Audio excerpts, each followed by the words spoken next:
Welcome to the Accounting Technology Lab, sponsored by CPA Practice Advisor, with your hosts, Randy Johnston and Brian Tankersley. Welcome to the Accounting Technology Lab. I'm Randy Johnston with my co-host, Brian Tankersley. Oh, this is a fun time of year. We get to talk about the future, and we don't have to even be responsible for what we're saying, but we will be, because we care about our recommendations to you and that we're giving you proper guidance that you can count on. The trick here, though, is these are very unstable times. We could talk about private equity playing in the profession. We could talk about AI moving. And, now that I think about it, we probably will. So, Brian, I know you are thoughtful about the future and what you recommend. We could talk about big publishers. We could talk about small startups. What do you think are some of the most interesting things to watch for in the coming year? I think, well, first off, there are more startups now than I have seen at any point in the 30 years I've been in the profession.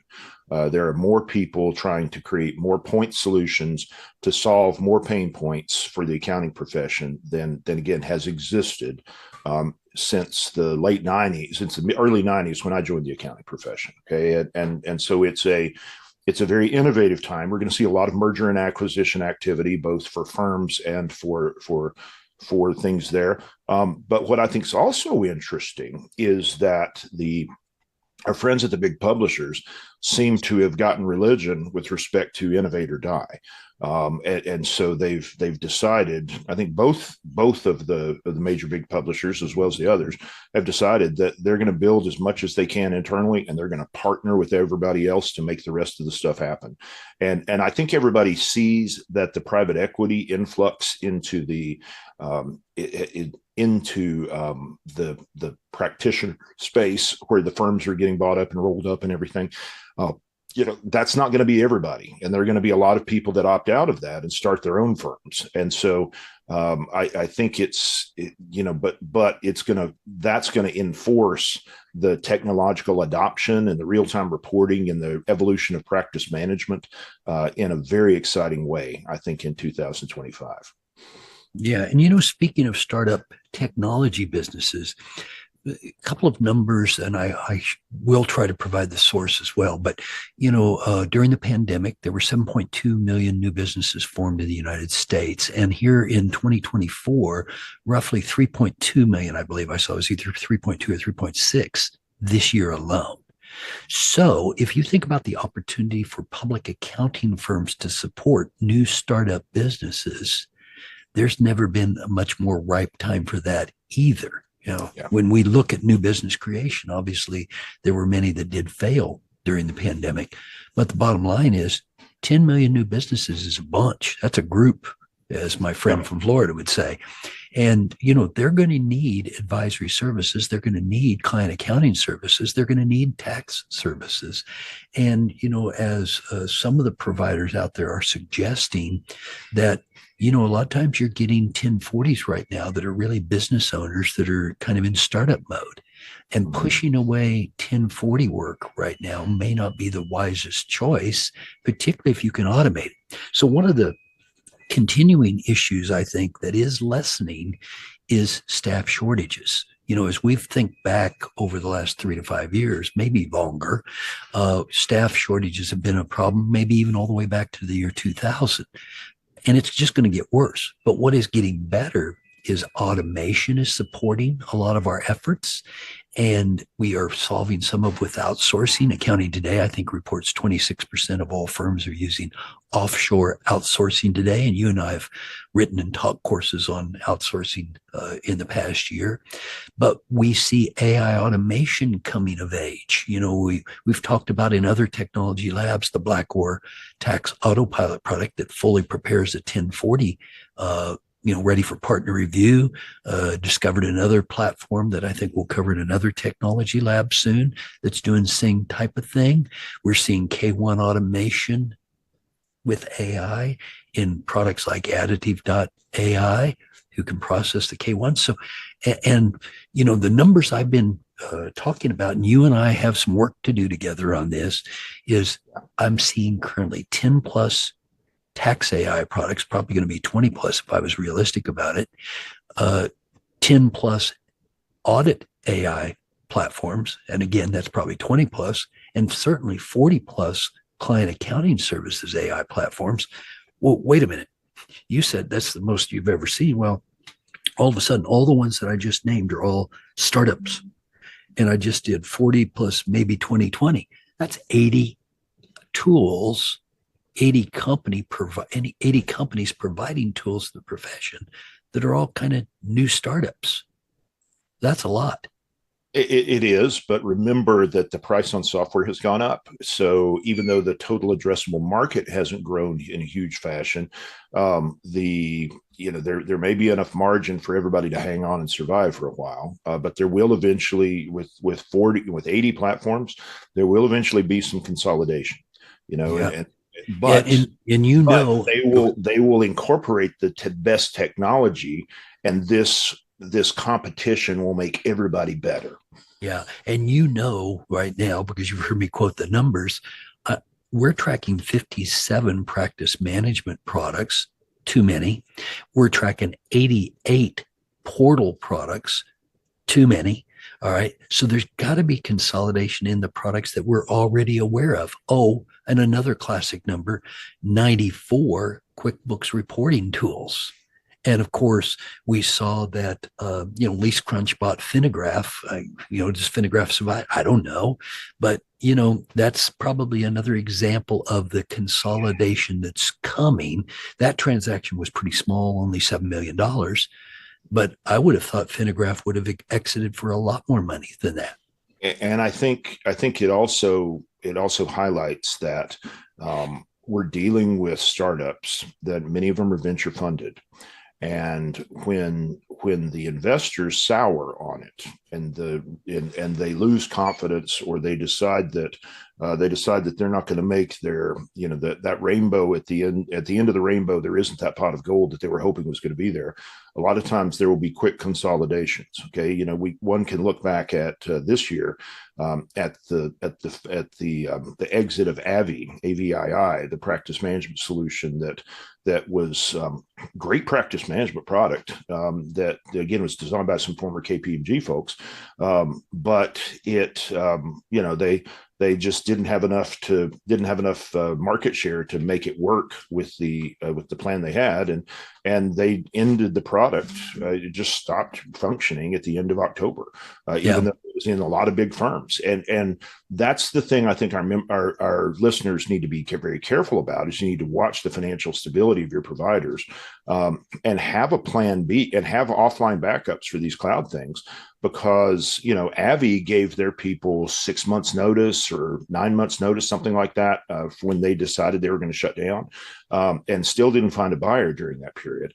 What I'll say is that I think you need to have backups of the data from some of these startups. I don't think that it's likely that many of them are going to get shut off. But I think it's likely that one out of the 80 platforms may shut off with very little notice. And I don't want you to lose data. Okay. Mm-hmm. So that's and I think you need to generally be careful about your data backup in this cloud world, because, again, when the cloud's down, you are out of business. And so we've got to again do that business continuity thing that's not sexy, but is essential for everybody. Yeah. And, in another technology lab, we talked about backup. And at the end of that session, we said, boy, that was a great session. And, we're not congratulating very often, but when something's just clicking and backup is still critical. I was in a firm this week where the Microsoft 365 platform was not getting backed up by their IT provider, and they were being charged a premium. And it's like, really, folks? No. And I actually did a hand raise in Tennessee to say, how many of you are backing up Microsoft 365? It was almost zero. And it's like, come on, folks. Do you not value any of your Word spreadsheet or PowerPoint presentation documents? Hello. But and I think we're going to see, it feels like to me that we're going to see some more failures. Now, it may not be on the provider side, it may be on the firm side. But I think, if you remember 2019, when we had the major failures of the hosting companies and the providers, that all happened in May of that year. I think that it just feels like we're due. It's kind of like that earthquake that happened off the coast of California. Okay, I heard that there was a tsunami warning yesterday, and we're recording this again on December the 6th. I heard that there was a tsunami warning in California. I said, well, they're due. Okay. And and thankfully nothing bad happened there. But I think that in general, security and backup both have a horrible feedback loop. Okay. Yeah. And a lot of CPAs have deluded themselves into thinking that it will never happen to them. Okay. Until by God, it does. And then they're staring at the abyss and they don't know how they're going to go forward. And so I think if I was a practitioner today, I would have a top to bottom look at how I'm backing up data, what my plan B is for everything, because we don't know what the future holds. And again, it's not that it's going to happen definitely this year. But you and Dr. Bob were talking about a pandemic as far back as 2006, and I thought you were smoking dope. I thought you all had clearly gotten into the good buds from BC, and you were just having a good time at the dispensary. Okay, and then 2020 happened, and I said, holy cow, they're geniuses. And then I went back and looked at my family history, and I realized that my great grandmother died in the Spanish flu of 1918. And so, I didn't realize, because I hadn't studied the history, I didn't realize the risks that were out there. But the thing here I think we've got to do here is I think we've got to get refocused on security and backup and some of the basic blocking and tackling, because a lot of your firms have gone in and you've signed up a managed service provider. And like you mentioned, Randy, the managed service providers may or may not be providing the right kind of backup for your business. Okay. Yeah. And so I think it's important that we go back and do more validation of, are we really as safe as we think we are? Because I can assure you that with backup and security both, you are not going to get good feedback until it is a disaster. Yeah. So maybe a few pieces of feedback, because, one of the things that got Dr. Bob and I started on that was bird flu, which is obviously getting into milk supplies and so forth. And it's just a matter of, can it jump to human transmission? And we got another one on our hands. But going way back in our conversation, on the AV shutdown, you may recall that somebody that we've talked with recently, Davis Bell, who's the CEO over at Canopy, we watched Canopy burn through lots of money, and they had to get refunded. They had to get additional funding multiple times. And there's a whole lot of marketing going on by companies like Canopy or Carbon or RightWorks right now, where they're really trying to drive new sales through marketing efforts.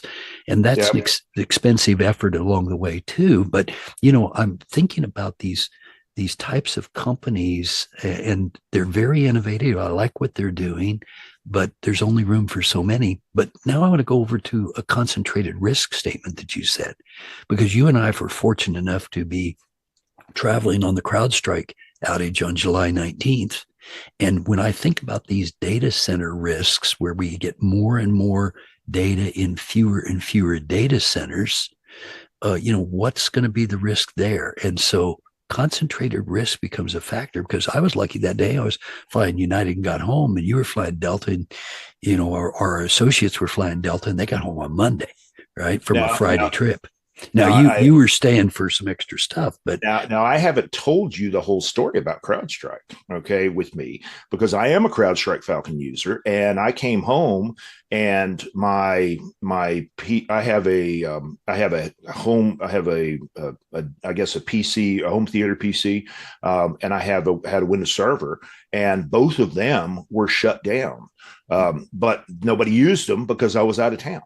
And so that really did affect me, and so I've actually changed some stuff around, and now I'm running more Debian Linux in the background. But I think Linux may make a comeback in 2025 as well. We'll see.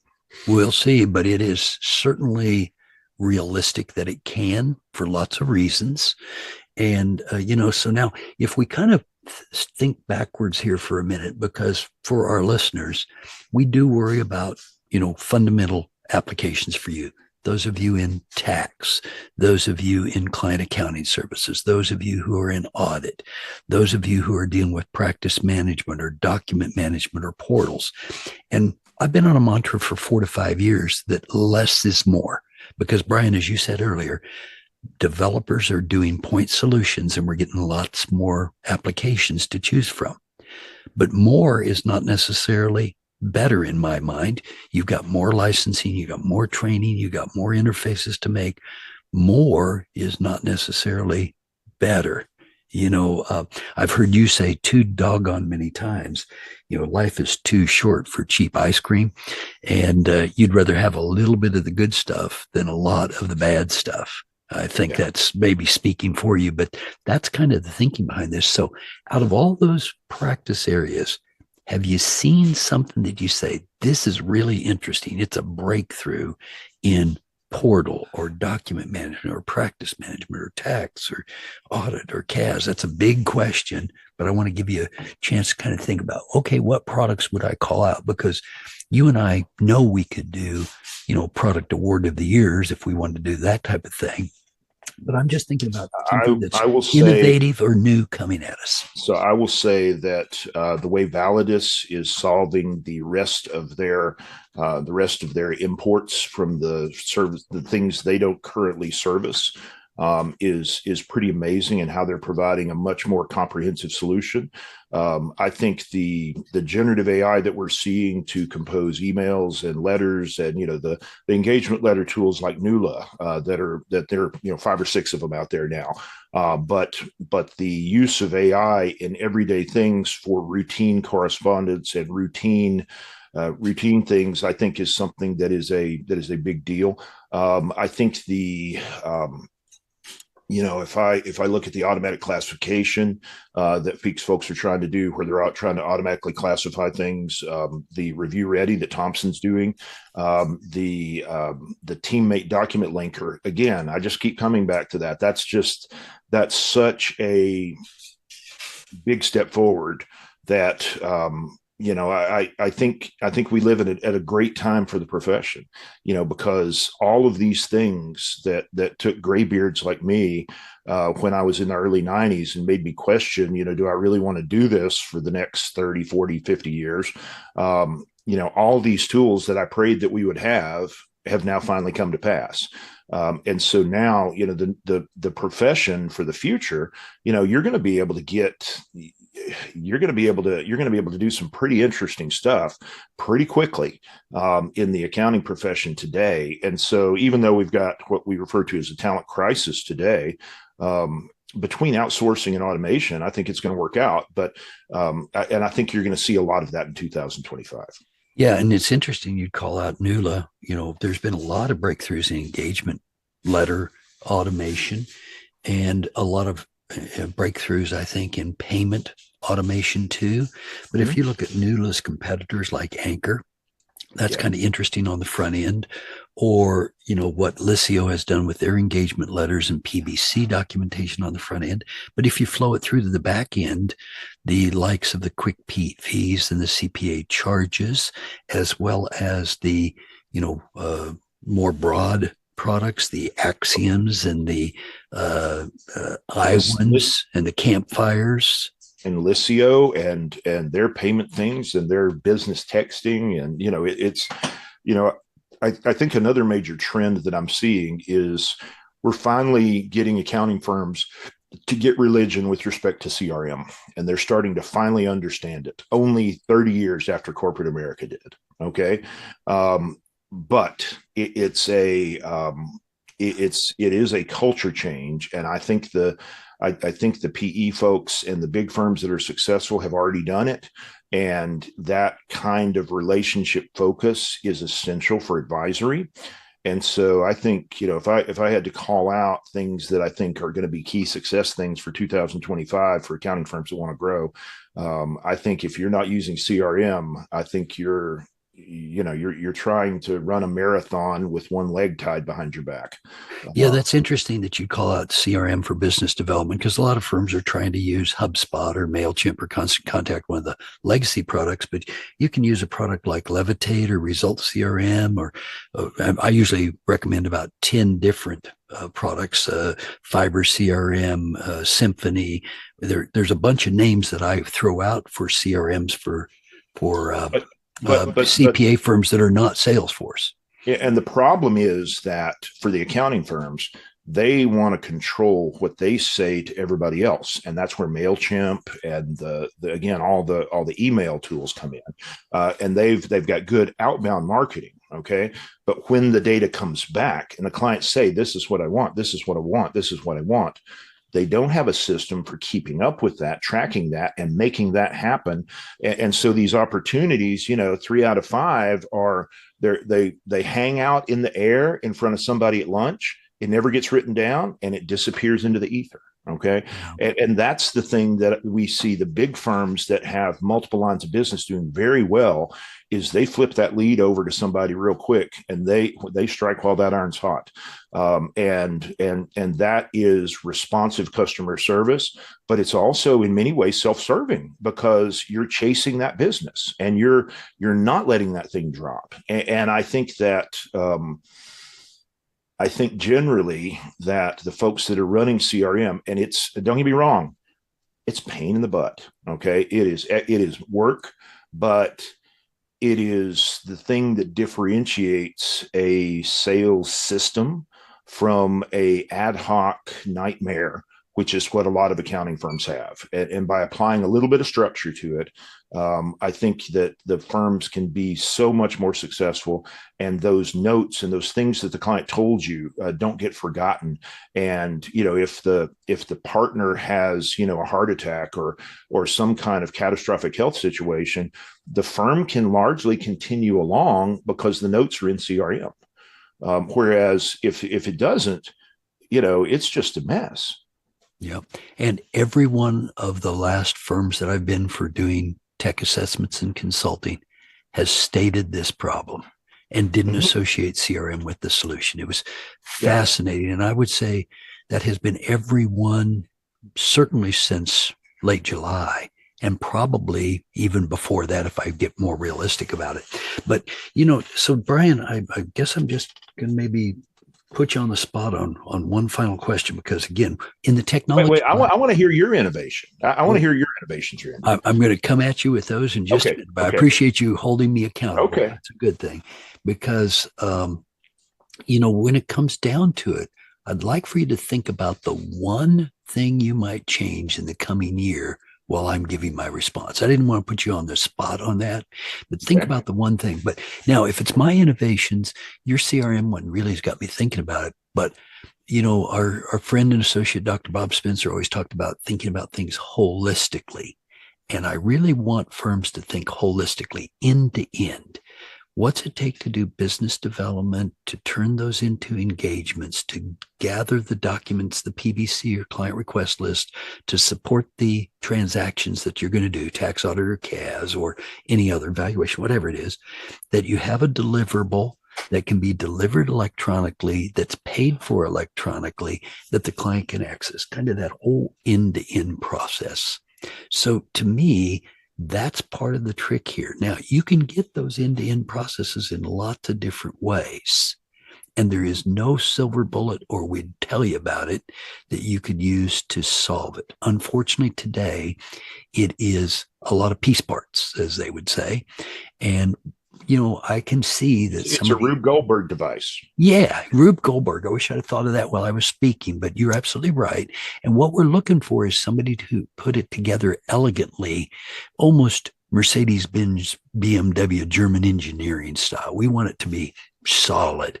And there's just nothing solid out there that I can suggest. Lots of new innovations. Somebody will get there.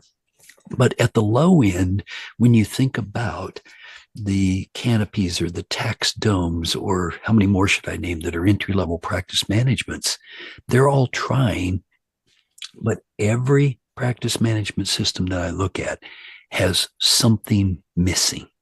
Okay. And that's not being critical of them. It's just practice management, as you know, is hard to build. Yeah. So what I really want in the coming year is a practice management that finally gets complete enough that I can say, this is the real deal. Now I'm going to stop, talking about all these others because it's head and shoulders above everybody else. Yeah. And right Yeah, now, I don't really see that. And it's the same way in portals. There's several I like, and I recommend lots of different ones. We've already talked about Liscio in this session, for example, but Truss or Stanford Tax, or how many more do you want me to name? Because each one of them does something good. and I think it's important that we all acknowledge that I don't think we really want to get to this German model where there is one right way to do things. You and I have done consulting with SAP in the past, and one of the knocks I have of SAP, one of the benefits for big companies of SAP, one of the knocks I have of SAP is that they have the one way that they think is the best way to do things, and they study it to death. And the problem is that doesn't match everybody's strategy. And so I think there will still be 10 portals and 10, and 10, but I don't know that there's going to be 100. Okay. Yeah. And so if we go back in our conversation to the start, with so many startup businesses that have so many needs, if you're attentive to client needs, the way you solve the problem will be different for lots of different clients. You should determine your way and the best way to serve your client base. And there's a lot of variability in that as I see it. And the portals, since we're in that zone, many of them are difficult to use because of security, logins, you can't remember your password, all that type of stuff. And we are seeing the first arrivals of passwordless portals, and a pretty good innovation with SafeSend and their new portal that's only been out about a month. I keep watching technicians trying to solve this, and I'd actually like to get accountants to drive technicians to solve this. So at this point, I guess I'm back to if you only could change one thing in the coming year, what would it be? Well, I've thought about this, and it is clear that it is the government side of technology in tax. Okay. I want the IRS to get modern systems, and I want to have an initiative like Making Tax Digital that they have in the UK, in the IRS, where there is an API where this stuff just works. Okay. You've said many times that you worked on the ancient mainframes that power currently the transcript system that the IRS has today. So I'm going to put a shout out here to Vivek and Elon. For the love of God, fix the IRS, okay? Because it's the technology side of that, okay? Now, that's going to have all kinds of implications, and it's going to be a multi-year transition. But I think, when I look at accountancy in the UK and Canada and Commonwealth countries and abroad, we are so far in the weeds because of the Byzantine nature of regulation in the U.S., because we have so many different regulators, states, federal, local. We have so many rules that have to be followed. They all don't talk to each other. There's no integration. There's no centralized way to communicate. So if I could fix the government side of technology and make it more friendly to the accounting profession, I think we would spend so much more time making money, advising clients, solving problems, as opposed to sitting on hold, praying to God that you don't get the courtesy disconnect. Yeah. That's a pretty big order. So it's a big ask. It's a big ask. So maybe Uncle Elon will help you on that. So, and I am going to go a slightly different way, because I had reflected on my own question, and I thought about fundamental things like backups that work reliably 100% of the time and back up everything you need in the cloud, desktop, every place. But you can get those pretty easily today. And we've talked about those in other sessions, and those are pretty straightforward. But I would like the APIs to become easier to use and connect more of the systems together. Yes. So I think that's actually pretty doable in the coming year. Now, I got to tell you, the other one that I threw away was quantum. I want AI and quantum so bad. It's like you with any audit tool. I can see you do a poltergeist 360 when that happens. But it's physics, Randy. I mean, you got to get more than 1 degree above absolute zero. I mean, that's the problem, is the materials with quantum, is that, liquid helium doesn't grow on trees. So, I want quantum to get there too, but I don't know. Maybe all this stuff with UFOs that's getting batted around Congress and everything will come up with the fact that there is something that can solve quantum computing. And it landed in Roswell in 1947. Okay, but and I hope they do. Okay, but I'm just, I don't know, man. They got some tough challenges coming. And the likelihood of the IRS solving all their digital problems in 2025, it's more likely the Earth will crash into the sun. Okay. Yeah, I'm with you. But you remember you talked about the pandemic.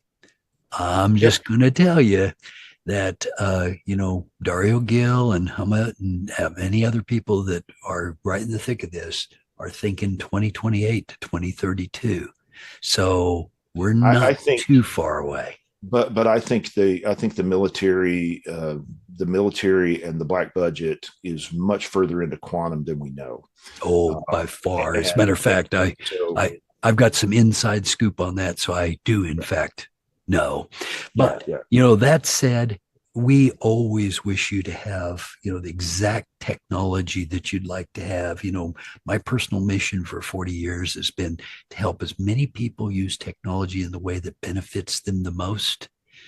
And so that's what these technology labs are about. We want you to know about technology that'll benefit you the most. We wish you continued success. And Brian and I are very happy to have you along today. We appreciate you listening, and we'll talk to you again soon in another technology accounting lab. Good day. Thanks for coming here, and Happy New Year to all of you. Thank you for sharing your time with us. We'll be back next Saturday with a new episode of the Technology Lab from CPA Practice Advisor. Have a great week.